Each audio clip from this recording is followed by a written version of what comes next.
உலகத்துல எந்த ஆம்பளையாவது கட்டின பொண்டாட்டியோட சண்டைக்கு ரெடி ஆவானா? உங்களுக்கு எல்லாம் பொம்பளைங்கிறவ கடைசி வரைக்கும் வாயை பொத்திக்கிட்டு நீங்க சொல்றதுக்கெல்லாம் தலையாட்டிக்கிட்டே இருக்கணும் இல்ல இல்ல நான் கேக்குறேன், பொம்பளை இல்லாம வாழ்ந்துடுவீங்களா நீங்க?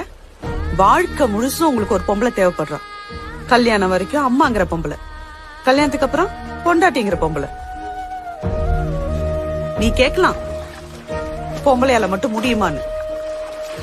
எத்தனையோ பொம்பளைங்க புருஷன் இல்லாம தனியால நின்னு பிள்ளைங்களை வளர்த்து ஆளாக்கி இருக்காங்க. ஆனா ஆம்பளைங்க உடனே இன்னொரு கல்யாணம் பண்ணிப்பானுங்க. கேட்டா எங்களுக்கு இல்ல பிள்ளைங்களை பாத்துக்கன்னுவான். ஏன்? அவன் புள்ள தானே, பாத்துக்க மாட்டானா? மாட்டான். ஏன்னா பாத்துக்க தெரியாது. கல்யாணம் ஏன் நடக்குது தெரியுமா? ஆம்பளை எப்பவுமே சுயநலவாதி, தன்னை பத்தி மட்டுமே தான் யோசிப்பான்.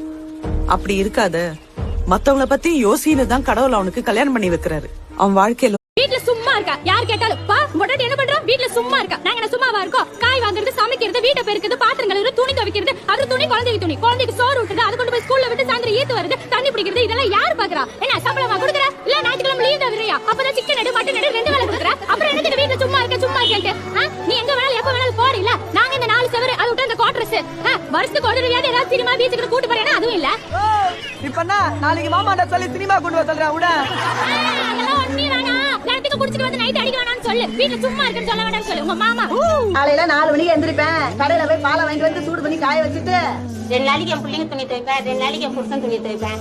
அன்னைக்கு அன்னாடி என்னுடைய துணியை துவைச்சு போட்டுக்குவேன். வேலைக்கு போன ஆசைதான், வேணான்ட்டாரு. திருப்பி கேட்டா சண்டை தான் வரும். அதுதான் ஸ்கூல் படிக்கும் போது கல்யாணம் பண்ணிக்கிட்டாங்க.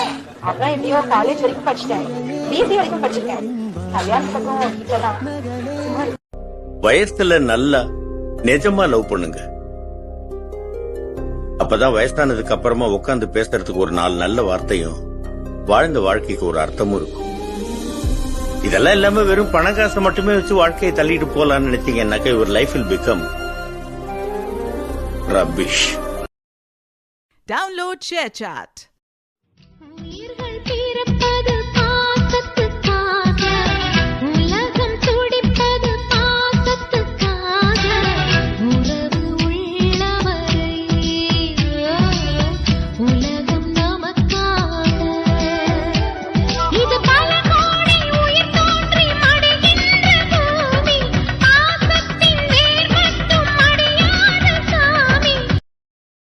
Download ShareChat.